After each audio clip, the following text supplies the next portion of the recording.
ಕ್ಷತ್ರಿಯರ ಕುಲವನ್ನೆಲ್ಲ 21 ಬಾರಿ ಮೆಟ್ಟಿ ಕಾರ್ತವೀರ್ಯನನ್ನು ವಧಿಸಿ ಸಂಜೀವಿನಿ ಮಣಿಯನ್ನು ತರಿಸಿ ಹೋ ತನ್ನ ಪತಿಯನ್ನು ಪಡೆದು ಉಧೋ ಎಂದ ನಮ್ಮ ರೇಣುಕಾಂಬೆ.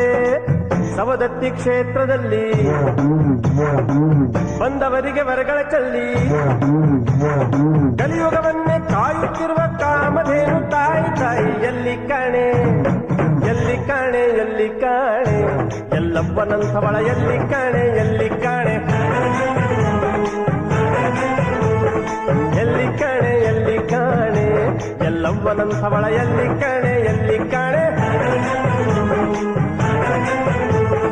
ತಪ್ಪನು ತಿದ್ದೋ ತಾಯಿ ತಾಯಿ ಮಕ್ಕಳ ಮುದ್ದಿಸೋ ಮಾಯಿ ಮಾಯಿ ಜಾಣೆ ಏಳು ಕೊಳ್ಳ ಬನಾಳು ಜಗ ಜಾಣೆ.